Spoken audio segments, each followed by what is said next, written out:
Good morning student. Hindi class में आपका स्वागत है। आज हम क्लास 8 के लिए क्लास 8 को हिंदी फर्स्ट में पार्ट 2 घीसा पढ़ाएंगे। घीसा कहानी जो है वो महादेवी वर्मा जी की लिखी हुई है और महादेवी वर्मा जो थी उनके बारे में हम आपको थोड़ा सा बताएंगे। महादेवी वर्मा का जन्म फर्रुखाबाद में हुआ था 1907 ईस्वी में। 1907 ईस्वी में उनका जन्म हुआ था और उनकी जो शिक्षा दीक्षा थी वो प्रयाग में हुई थी।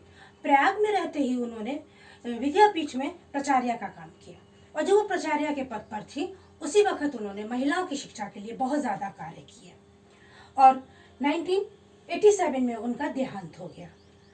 वो छायावाद के कवियों में एक आधार स्तंभ में से एक थी। उनकी गद्य और पद दोनों पर समान अधिकार प्राप्त था। गद्य भी लिखती थी, वो पद भी लिखती थी और उनको दो वो मिले थे। एक था ज्ञानपीठ पुरस्कार और दूसरा था पद्म भूषण पुरस्कार। ये 2 पुरस्कार उनको मिले थे और उनकी रचनाएं थी नीरजा, निहार, दीपशिखा, यामा, अतीत के चलचित्र और स्मृति की रेखाएं। ये इनके जो उन्होंने उपन्यास लिखे थे वो हैं। अब हम आपको बताएंगे कि घीसा कहानी, उन्होंने घीसा कहानी लिखी। महादेवी वर्मा जो थी वो हमेशा अपने जो उनके साथ घटित होता था उस पर कहानियां लिखती थी। ये घटना भी उनके जीवन की घटित कथन सच्ची घटना थी।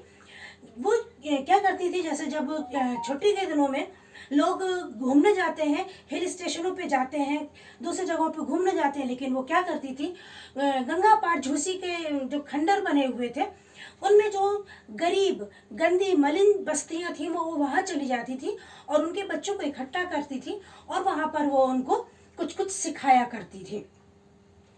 इसी तरीके से वो जाती थी। इस बार भी वो गई और वहां पर उन्होंने बच्चों को इकट्ठा किया और सारे बच्चों को इकट्ठा करके उन्होंने सफाई के बारे में बच्चों को बताया। जब उन्होंने बताया और उन्हीं में एक बच्चा था घीसा। वो इतना अच्छा था, यानी कि ऐसा शिष्य उनको फिर जीवन में कभी नहीं मिला। वो जो महादेवी वर्मा सिखाती थी वो उसको इतने ध्यान से सीखता था, ध्यान से सुनता था और जो वो कहती थी वो उसी तरीके से करता था। जैसे अपने कपड़े साफ रखना है और अपनी स्लेट को साफ रखना है, उनकी दी हुई पुस्तक को अच्छे से सफाई से रखना है और जिस जगह पे वो पढ़ाती थी बैठा के बच्चों को, उस जगह को जाके सफाई से साफ कर आता था। और जब उन्होंने बच्चों को सफाई का, इसलिए भी वो उनके लिए महत्वपूर्ण था कि जब उन्होंने सफाई का महत्व बताया बच्चों को तो कुछ बच्चे तो जो थे वो ऐसे ही चले आए।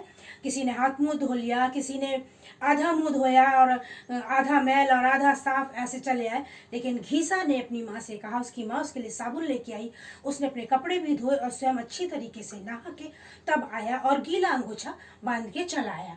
इसको देख के महादेवी वर्मा कहती है कि मुझे द्रोणाचार्य के भील शिष्य एकलव्य की याद आ गई, यानी वो उसकी तुलना एकलव्य से करती है। तो उसके बाद क्या हुआ, जब उन्होंने उसको वो सिखाया, वहाँ पर सफाई का महत्व बताया, उसके जब वो उनकी छुट्टियाँ वहाँ से समाप्त हो गई और वो जाने लगी वहाँ से, तो उस टाइम जो घीसा था वो बीमार पड़ा हुआ था, बीमार था। और जब उसको पता चलता है, मल्लू के काका ने, मल्लू कोई व्यक्ति है उनके गांव का, उसके काका ने, उसका दोस्त है, उनके काका ने उसको बताया कि गांव में दंगा फैला हुआ है, वहाँ पर दंगा फैल गया है। तो वो उस स्थिति में भी कोशिश करता है उनको जाके बताने की, उनको रोकने की कि मत जाओ, गांव में दंगा फैला हुआ है और उनको वो रोक भी लेता है।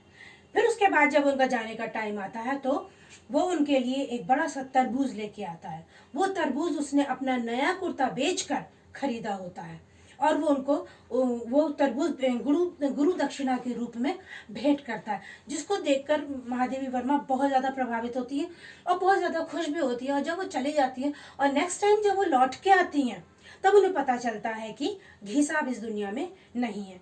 वो इसीलिए अब उनको इतना अच्छा शिष्य, इतना बढ़िया जो उनकी बात को माने और गुरु की बात को जैसा वो कहे वैसा ही सीखे, ऐसा अच्छा शिष्य उनको जीवन में नहीं मिला। इसलिए वो उसके बारे में बात भी नहीं करती हैं, क्योंकि अगर वो उसके बारे में बात करेंगी तो उनका गला भर आएगा, उनकी आंखें भर आएंगी और वो उसको उसके बारे में बात नहीं कर पाएंगी। तो ये थी घीसा की छोटी सी कहानी। और अब उसके हैं शब्दार्थ। हमने शब्दार्थ लिखे हुए हैं, क्वेश्चन आंसर आपको हम रिटन में देंगे, ठीक है। चलिए पढ़ते हैं इसके शब्दार्थ। शब्दार्थ में सबसे पहला है खंडहर, यानी टूटे हुए, टूटे फूटे मकान जो खंडहर पड़े होते हैं, टूट फूट जाते हैं। अकारण मीन्स बिना कारण। लकुटी लाठी। आकर्षण खिंचाव। संभवतः शायद या मुमकिन।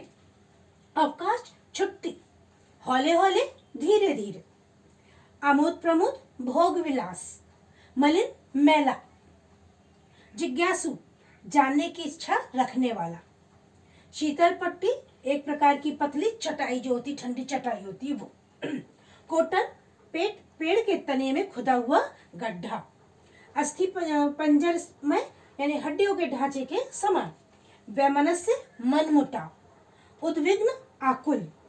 अस्थिर चलायमान या चंचल। ये थे इस पाठ के कुछ शब्दार्थ। अब आपको प्रश्न उत्तर और बाकी की एक्सरसाइज रिटन में दी जाएंगी जो आपको कॉपी में करना है। ठीक है, आज के पाठ में केवल इतना ही। Okay, bye.